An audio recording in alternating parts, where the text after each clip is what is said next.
সুন্দরভাবে আরও একটা সকাল শুরু হয়েছে। আর আজকের বাইরের পরিবেশটা দেখছিলাম, এখনও হালকা হালকা কুয়াশা থাকে যদিও। রেমো তো কোথায় ঘুরছে কে জানে, আমি সেজন্য একা বিস্কিট খেয়ে নিলাম। আর আজ মা আবার সেই খুদ বিবড়ি করেছিল, আর আমি খেতে বসে খাচ্ছিলাম ঠিকই, মার সাথে ইয়ার্কি ফাজলামিও করছিলাম। যদিও সেটা পরের দিকের ছবি দেখলে বুঝতে পারবে। মা আমার কাছে বসে আছে, সত্যি বলতে মায়েরা বোধহয় এরকমই হয়, তৃপ্তি করে সন্তানকে খাওয়াতে পারলেই আনন্দ পায়। এই যে দেখেছো ছবিটা, এটাই। মায়ের সাথে আর কি ফাজলামি করছিলাম, এরকম মুখের অঙ্গভঙ্গি করছিলাম, সবসময় করি যাকে। তো দোলনাটা দেখতে দেখতে দেখলাম একটা ঘুঘু পাখি এসছে, তো তো ঘোরাঘুরি করছে, আর আমি ওষুধ খাওয়ার পরে একটা ভিডিও করছিলাম। সেই ভিডিওর মাঝে মাঝে স্ক্রিনশট নিয়ে কয়েকটা ছবি নিয়েছি। সত্যি বলতে এরকম এক্সপ্রেশনগুলো আনতে গেলে না, যখন সত্যিই চোখে জল চলে আসে, পরে ভাবি যে কীরকম কষ্টকর একটা অবস্থা, তাই না? এই যে চোখের জলটা দেখলেই নিজের দুঃখ লাগে। মা ভেবেছে হয়তো আমি কোনো কারণে মন খারাপ করে কাঁদছি, সেজন্য দেখো চাদর এমন করে দিয়েছে, মাটিতে পড়ে গেছে।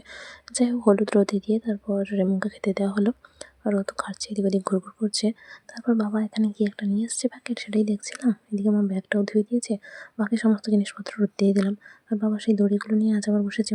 রেমু সব মুড়ি শেষ করেনি, আবার এসে খাচ্ছে। আর এই রঙিন পেনগুলো তো না, তো সেই যখন ক্লাস 9-এ পড়তাম তবে থেকে কেনা হয়েছে।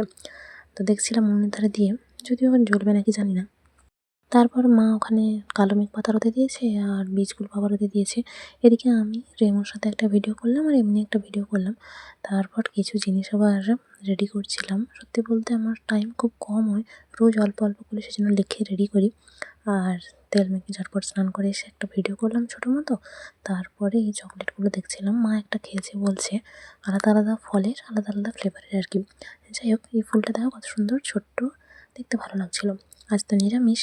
যাই হোক, তো ঠাকুরের কাছে সমস্ত কিছু দিয়ে দেওয়া হয়েছে, আর আমিও ফুল সাজিয়ে দিয়ে দিয়েছি। বাবার জন্য যেটুকু রাখার সেটুকু রেখেছি, পরে বাবা এসেও ফুল ধূপ দিয়ে দিয়েছে। আর আমরা সবাই মিলে খাওয়া দাওয়া সেরে নিলাম। আমার খাওয়া তাড়াতাড়ি হয়ে গেছে বলে আমি সেজন্য ওরকম করে ছবি তুলছিলাম। এদিকে তাদের বাড়িতে ভাত দিয়ে গেছে, রেমু সেটা খেয়ে এখানে আবার মুড়ি খাচ্ছিল। যাই হোক, তারপর বাবা গেছে ঘাটে কিছু জিনিস ফেলতে, মানে ওই ভাত টাত আর কি। যাই হোক, মা এই যে সন্ধ্যা দিয়েছে, ধুনো দিয়েছে বলে অন্ধকার হয়ে আছে, আমি একটা চকলেট খেয়ে নিলাম। বাবা ফিশারির দিক থেকে মাছ ধরে এনেছে, পুকুর থেকে আর কি। তো কড়িগুলো সাজিয়ে দিলাম, আর এখানে কিছু চিড়া আছে সেটা দেখছি। আর এদিকে রেমও বেশ দেখো বাবার কাছে একদম ঠেস দিয়ে বসেছে। তো ওকে তারপর মুড়ি খেতে দিলাম, আর ওকে মুড়ি খেতে দিয়ে আমাদের জন্য মুড়ি বেড়ে রেখে এসেছি। এবার এখানে বাবা কিছু বীজ ভেজাচ্ছে, আমি সেটাই দেখছি। যাই হোক, এই ছবিটা একটু ঝাপসা হয়ে গেছে তাড়াহুড়ো তুলতে গিয়ে।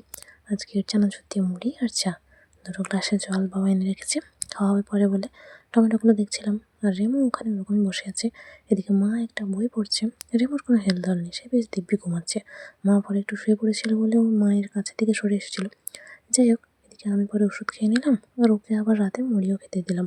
সত্যি বলতে এখন যে কোথায় থাকে কী যে করে বুঝে পাওয়া মুশকিল। অন্য বিড়ালের সাথে ভাব হয়েছে, হয়তো ঘুরতে যায়।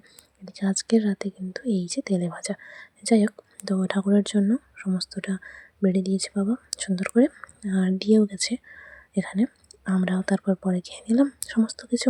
আর জানো তো আজকের না বাবা এটা খায়নি, তো মার জন্য বের করেছি, বলতে বলতে প্রায় শেষের পথে। যাই হোক, তো কোনো জিনিস শুরু আছে মানে তার তো শেষও হবেই। তো নিজের জন্য একটু বের করে নিলাম, নিয়ে জলে দিয়ে দিলাম, তো সুন্দর হয়ে মিশে গেল। যাকে, রেমো একটু সময় বসেছিল, আমি আবার আগের দিনের মতো 2টো বেডশিট গুছিয়ে দিয়েছি। তারপর মায়ের কাছে ঘুরঘুর করছিল, কড়িগুলো প্রায় ফুটে গেছে। চলো আজকে ঘুমিয়ে যাই, টাটা।